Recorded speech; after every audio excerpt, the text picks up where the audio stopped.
Aujourd'hui, nous examinons une affaire du début du 19e siècle. Alors installez-vous confortablement pendant que nous partons pour le pays de Galles.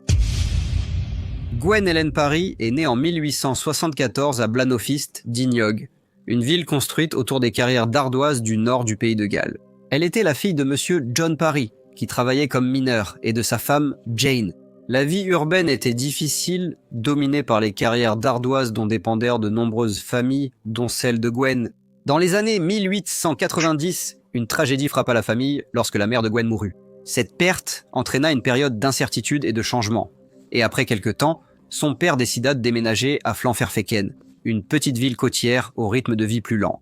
Il travailla comme ouvrier dans une carrière de pierre voisine, poursuivant ce travail exigeant malgré sa mauvaise santé. En 1898, lorsque Gwen avait 23 ans, elle épousa monsieur Maurice Jones, un homme de 43 ans qui travaillait également à la carrière. 3 ans plus tard, en 1901, son père et sa sœur avaient emménagé avec eux, ce qui augmenta le nombre de personnes au foyer et ses responsabilités. La vie dans la petite maison était bien remplie, et les exigences de la gestion du foyer et des soins à sa famille étaient constantes. Pourtant, elle montra une compassion et une détermination remarquables. Et elle adopta une fillette de 2 ans nommée Gladys, dont la mère l'avait abandonnée à l'asile. Pour subvenir aux besoins de sa famille, Gwen loua une chambre à des pensionnaires, obtenant ainsi un revenu régulier. Elle lavait du linge pour les voisins et passait des heures à frotter, bouillir et repasser dans la petite cuisine. Ses journées étaient remplies de travail du matin au soir, jonglant entre les tâches ménagères et le soin de son père, de sa sœur et de sa fille adoptive, bien que sa vie fût difficile et physiquement éprouvante. Elle ressemblait à celle de nombreuses familles ouvrières du nord du pays de Galles, au début du XXe siècle, où chaque jour tournait autour de gagner assez d'argent pour s'en sortir et de faire fonctionner le foyer. Malheureusement, le mariage de Gwen avec Maurice Jones ne semblait pas être heureux, et il y eut de longues périodes où elle vivait séparée de son mari. Au cours de l'une de ces périodes, elle a rencontré William Murphy. C'était un homme rude et robuste, connu localement sous le nom d'Irlandais, bien qu'il n'ait jamais été tout à fait clair s'il était irlandais de naissance ou simplement d'origine familiale. Il parlait avec un accent anglais simple, et rien ne le distinguait immédiatement comme irlandais. Il avait servi dans le régiment d'East Lancashire en Inde et en Afrique du Sud. Depuis qu'il avait quitté l'armée, il avait vécu dans diverses régions du nord du pays de Galles. Acceptant tous les petits boulots qu'il pouvait trouver, William Murphy passait du temps chez Gwen puis partait travailler ailleurs, revenant parfois plusieurs semaines plus tard. Cependant, en janvier 1903, Gwen donna naissance à un petit garçon qu'elle appela William John, le même nom que William John Murphy. Elle déclara le père comme étant son mari, Maurice Jones, mais au début du XXe siècle, de tels arrangements n'étaient pas rares. Les femmes déclaraient fréquemment leur mari comme père officiel, même si le père biologique était différent. Elles agissaient ainsi pour éviter le scandale social et garantir la sécurité de l'enfant. William Murphy a continué à travailler à travers le pays de Galles et revenait périodiquement voir Gwen de l'extérieur. On ne pensait pas que la relation était sérieuse et certains considéraient simplement Monsieur Murphy comme une connaissance occasionnelle de Madame Jones. En 1908, William Murphy a rejoint la réserve spéciale des ingénieurs royaux d'Anglesey et a atteint le grade de caporal. Bien que ce ne soit pas un emploi permanent, cela lui apportait un revenu supplémentaire, l'aidant alors qu'il changeait d'emploi. Le mari de Gwen, Maurice Jones, l'avait quitté depuis longtemps et vivait ailleurs, laissant Gwen seule pour gérer la maison et s'occuper de ses enfants. Livrée à elle-même, elle a déménagé au 51 rue Baker à Holyhead, quartier réputé pour sa pauvreté. Mais elle retournait souvent chez son père, qui vivait désormais à Bethesda, une ville située à environ 65 km de Holyhead. Elle travaillait comme colporteuse, c'est-à-dire une personne qui se déplaçait dans les villes et villages voisins pour vendre de petits articles. Elle vendait ses articles de porte à porte et sur les marchés, gagnant un maigre revenu pour subvenir aux besoins de sa famille. C'était un travail difficile, mais assez typique de nombreuses femmes du nord du pays de Galles à cette époque. Noël approchait. En 1909, Gwen vivait avec ses enfants dans une pension au sommet de la rue Baker à Holyhead, tenue par une femme nommée Madame Hughes. Elle s'était mise en couple avec un homme nommé Robert Jones.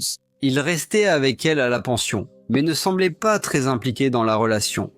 Pour lui, c'était surtout une question de commodité, pas de sérieux, et il paraissait souvent détaché face aux commentaires sur leur arrangement. Le 18 décembre, William Murphy est revenu à Holyhead. Il a cherché Gwen, et, malgré le fait qu'elle vivait avec un autre homme, ils ont été vus ensemble à plusieurs reprises. Leur relation retrouvée a attiré l'attention. Et sachant à quel point il était instable et le fait que Gwen était avec quelqu'un d'autre, les gens du quartier se demandaient combien de temps il faudrait avant que les tensions ne refassent surface. Le soir de Noël, Gwen et Monsieur Murphy ont été aperçus remontant Wine Street. Ils semblaient être de très bonne humeur et crier et chanter. Cependant, ils n'ont pas été vus ensemble très longtemps. Environ 1 heure plus tard, William Murphy se rendit à la pension de Baker Street où il dit à un jeune homme nommé John Jones qu'il avait un travail pour lui. Monsieur Jones répondit qu'il avait déjà du travail et il demanda quel était ce travail. Monsieur Murphy répondit « Oh, j'ai tué une femme et je veux que tu ailles prévenir la police. » Lorsque John Jones regarda Monsieur Murphy, il vit que son visage était couvert de sang et s'exclama « Mon Dieu, tuer une femme !» Sûrement pas, mais William Murphy insista sur le fait qu'il disait la vérité. Sous l'insistance de Monsieur Murphy, John Jones l'accompagna dans un champ près du port de refuge, une zone prévue pour de nouvelles maisons. À Noël 1909 seules, quelques maisons avaient été construites, et le conseil municipal creusait des tranchées pour de nouveaux égouts là-bas, dans la boue d'une tranchée d'égout à ciel ouvert. John Jones vit le corps d'une femme et comprit que c'était Gwen Ellen Jones. Sous le choc, il jeta un regard à Monsieur Murphy puis courut à Baker Street, raconter à ses voisins ce qu'il avait vu. Et après cela, il se rendit au poste de police. William Murphy ne tenta pas de s'enfuir. Il marcha calmement dans les rues et, approché par un policier, déclara avoir tué Gwen Ellen Jones. Il ne montra aucun signe de panique ni d'hésitation et, après avoir répété ses aveux, il fut placé en garde à vue. Les agents furent frappés par le calme avec lequel il parlait et la gravité de ses propos était évidente pour tous les présents. À 23 heures, la police se rendit dans le champ en face du port de refuge et, malgré l'obscurité, aperçut une grande tranchée creusée dans le sol. C'est là que le sous-chef de la police Protero aperçut le corps d'une femme. Bien qu'il pleuvait, une grande foule s'était rassemblée, attirée par la nouvelle de la découverte. La combinaison de la pluie et du nombre de personnes essayant de voir le corps signifiait que toute trace de sang ou d'empreinte avait été effacée ou piétinée. Le chef adjoint de la police, Protero, a constaté la mort de la femme, son corps n'étant pas encore raide, et a organisé son transfert à la morgue. Au début de l'enquête, la police a interrogé les habitants du quartier, dont beaucoup connaissaient Monsieur Murphy et Madame Jones. Plusieurs l'ont décrit comme un homme brutal qui buvait beaucoup et qui avait déjà été violent envers elle. Ils ont aussi dit qu'il était très jaloux et furieux qu'elle soit avec un autre homme. Une théorie a rapidement émergé selon laquelle, en raison de sa situation financière désespérée, Gwen aurait pu se tourner vers la prostitution. Un chemin dans lequel de nombreuses femmes pauvres du début des années 1900 étaient forcées de s'engager simplement pour obtenir de la nourriture et un logement. On pensait que cette possibilité avait fortement mis en colère Monsieur Murphy. Aucun habitant proche du lieu de la découverte du corps n'a signalé avoir entendu quelque chose d'inhabituel cette nuit-là. L'attaque aurait eu lieu sans que personne ne remarque rien d'inhabituel.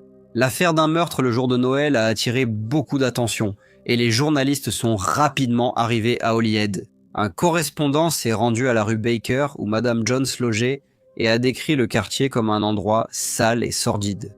Les autorités se souciaient aussi du bien-être des enfants de Madame Jones. Sa fille a été envoyée vivre chez le père de Gwen Jones et son jeune fils a été emmené à l'asile des pauvres. Le mardi 28 décembre, une enquête a été menée. Le prisonnier, William Murphy, a été accusé d'avoir été présent lors de la mort de Gwen Jones.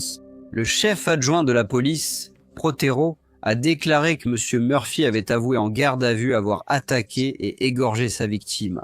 En apprenant cela, le coroner a ordonné une autopsie afin que le docteur Clay puisse déterminer la cause exacte du décès. John Purry, père de la défunte, a déclaré que M. Murphy l'avait menacé de mort s'il la voyait avec un autre homme. Il a dit que M. Murphy lui avait déjà coupé les lacets de ses chaussures avec un couteau, puis l'avait menacé, et qu'il l'avait aussi vu l'agresser physiquement. Lizzie Jones fut le témoin suivant. Jeune femme modeste, elle a affirmé avoir vu Madame Gwen Ellen Jones pour la dernière fois vers 20h30 le 25 décembre. Elle a dit qu'à ce moment-là, Gwen partait avec M. Murphy et a ajouté qu'avant, Gwen était avec elle. Elle lui avait demandé d'attendre là une demi-heure, expliquant devoir régler quelque chose avec lui. Interrogée sur une éventuelle agressivité de M. Murphy envers Madame Jones, elle a confirmé. Gwen lui avait aussi dit que M. Murphy lui avait montré un couteau et une corde, disant vouloir la tuer ou la pendre. Après son témoignage, elle a été interrogée par William Murphy et il n'était pas satisfait de ses réponses. Il a crié « C'est cette femme qui a causé sa mort. Quand je l'ai vue avec Gwen Ellen Jones, j'ai su que tout était de sa faute. Je savais qu'elle était mauvaise, mais avec cette femme, j'ai compris qu'elle était pire. Certains journaux ont saisi cet éclat comme preuve que Gwen s'était tournée vers la prostitution et que Lizzie Jones l'y avait encouragée. C'est ce qui avait énervé William Murphy. Johnny Jones a aussi témoigné. Il a confirmé qu'environ une semaine plus tôt, M. Murphy lui avait dit qu'il allait s'en prendre à Gwen Jones et lui avait montré un grand couteau attaché à sa ceinture par une sangle. Il a dit qu'autour de 9 h le soir de Noël, M. Murphy est allé à la maison et a dit « Veux-tu venir avec moi ?» Il a déclaré qu'ils ont marché ensemble jusqu'au champ en face du port de refuge où il a vu le corps. Il a dit que M. Murphy était tout à fait calme et lui a dit d'aller chercher un policier. Robert Jones était le témoin suivant. Il a déclaré à l'enquête que le défunt vivait avec lui depuis 6 semaines.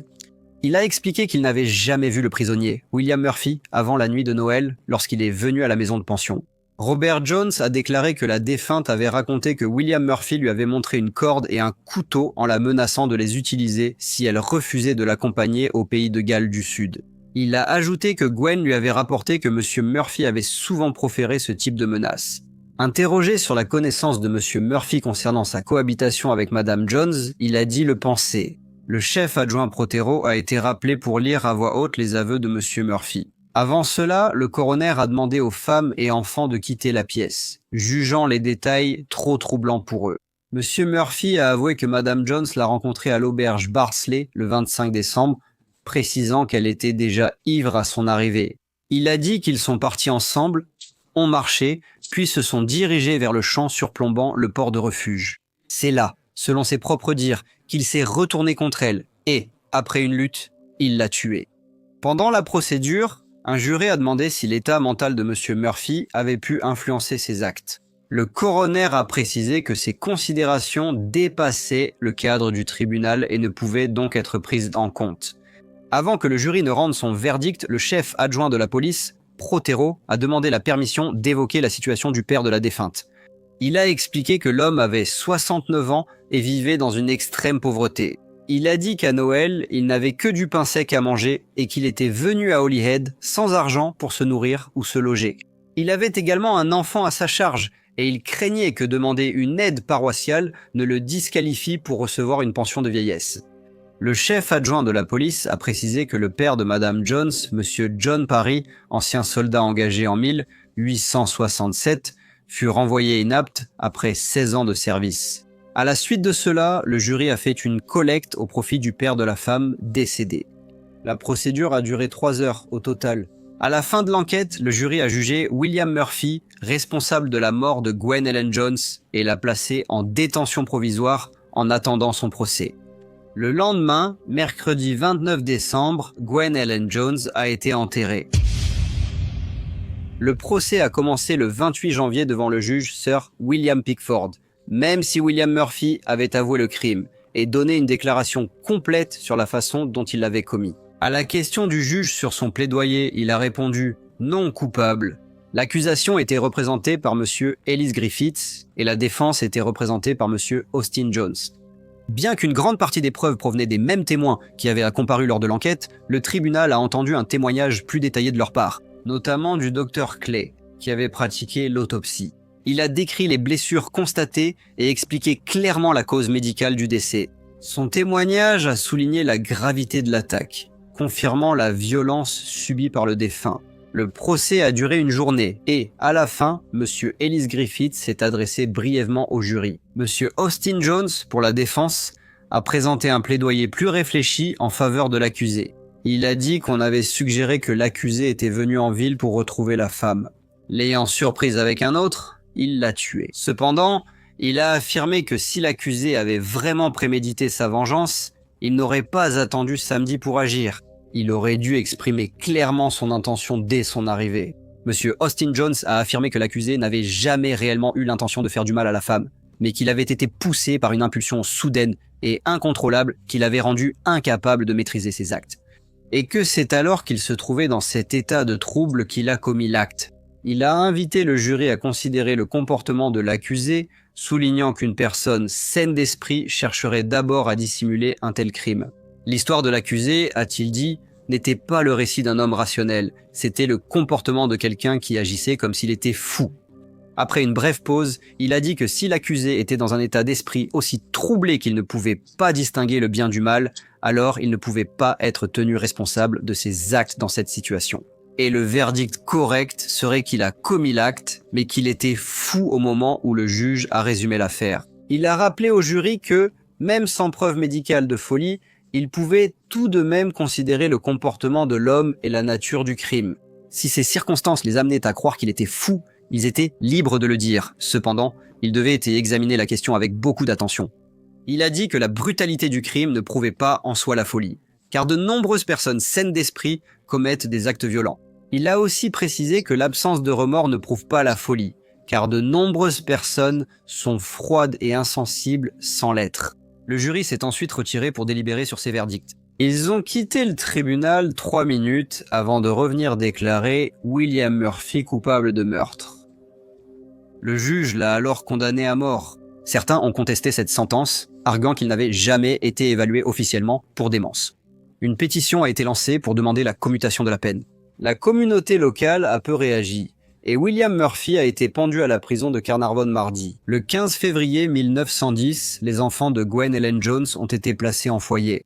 Maurice Jones, le mari de Gwen, qui était resté silencieux pendant l'affaire et n'était jamais apparu au procès, n'a pas proposé de prendre William comme on aurait pu s'y attendre si William était vraiment son enfant. Le garçon a été confié au docteur Bernardo, une œuvre caritative reconnue qui sauvait les enfants en difficulté. La fille adoptive de Gwen a été confiée à une femme de Bolton, en Angleterre. Bonjour à tous et merci beaucoup de votre écoute. Comme d'habitude, n'hésitez pas à laisser vos commentaires ou retours et j'espère vous retrouver tous lors du prochain Briefcase.